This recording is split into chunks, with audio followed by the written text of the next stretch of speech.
bonjour. Je sais pas si je suis à moitié décoiffée. Oui, je suis de nouveau là. C'est bon, j'ai repris du poil de la bête.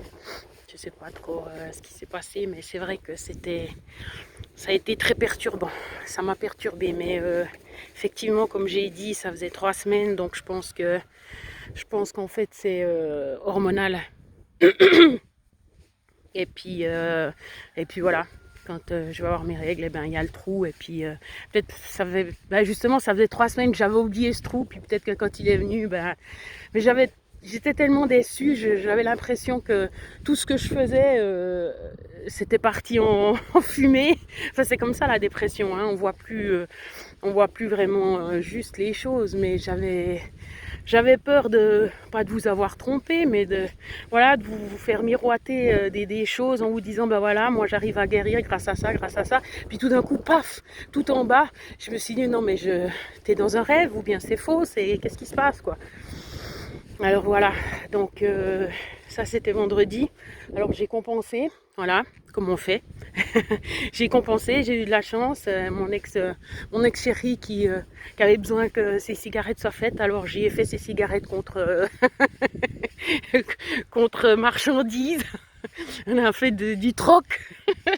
J'ai eu de la chance d'avoir un Kinder comme je mangeais avant quand ça allait pas. C'est les vieux souvenirs. Oui, parce que ça fait bien plus que 3 semaines que j'en ai pas mangé. Donc ça allait bien, c'est la preuve. Avec un paquet de chips. De snarkati. Et puis après j'ai même bu un peu de sa prunelle de Bourgogne. Voilà.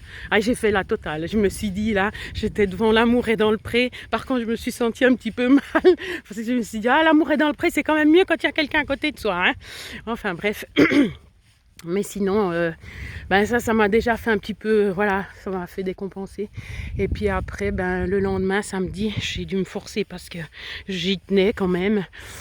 J'avais rendez-vous chez une fille que j'ai connue vraiment bêtement, simplement. Et puis à la fin du dîner, quand je suis partie, elle m'a dit t'es vraiment une amie ou t'es devenue mon amie ou je sais plus quoi. Puis ça m'a touchée, du coup j'ai fait un gros bec sur la joue. J'étais trop, voilà. Et puis qui sait que je reçois encore hier, dont je reçois un super message, Christelle qui m'écrit puis qui me met on t'aime, mais ça m'en fait tellement. Bon, je vais pas pleurer, hein, parce que voilà. Donc c'était pour vous dire merci parce que si je pleure, non, c'était pour dire vraiment merci parce que c'est des paroles, des fois oui peut-être on se rend compte, mais des fois on se rend pas compte ce que ça peut amener en fait sur le moment. Donc pour ceux qui ont besoin d'entendre ça, je vous aime aussi et je vous remercie beaucoup, comme j'ai dit, voilà, pour ceux qui suivent un peu et puis qui voilà, bref. De quoi je peux parler pour changer de sujet? Non, c'était juste ça, c'était pour donner des nouvelles. Voilà, c'est ça. Avec ma tête décoiffée, avec n'importe quoi, je m'en fiche. Si je suis dehors en plus, c'est que ça va mieux, parce que sinon j'avais l'intention de passer la semaine couchée en fait, sur le canapé à attendre ce fameux rendez-vous avec le neurologue justement. C'était pour dire justement que, parce que mon père est en Espagne et puis il dit oui qu'il y a chaque fois des ponts, enfin bref, il y a plein de jours fériés et puis que quand il veut prendre rendez-vous, il n'y arrive jamais. Mais bon, mon père est dépressif, hein, si jamais. Mais lui, c'est différent encore. Et puis je disais, mais tu sais, c'est pas mieux en Suisse parce que là, je suis suivie par un psychiatre, une psychologue, un médecin normalement, de famille, un rhumatologue et puis maintenant un neurologue. Puis la physio, hein. La super physio, il ne faut pas l'oublier. Ah oui, Madame Hurtel. Justement, je suis suivie par tous ces gens, puis le seul qui est toujours là, c'est même pas mon médecin principal, c'est même pas celui qui est en train de s'occuper de moi pour mes problèmes de jambes là, lui, non, c'est le rhumatologue, quoi. Alors vendredi, justement, j'ai téléphoné et puis j'ai demandé si je pouvais remplacer le médicament que je venais de terminer, suivant les directives du neurologue, si je pouvais augmenter justement les antidépresseurs. Et puis je me suis dit, tant pis, tu tu te...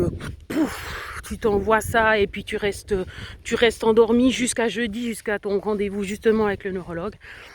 Qui te donne un nouveau médicament, mais lui ça le touche mais pas du tout. Ça fait une semaine que je dors pas et puis là il me redonne rendez-vous une semaine plus tard, mais pas de problème, sans médicament, sans rien, vas-y tu continues comme ça.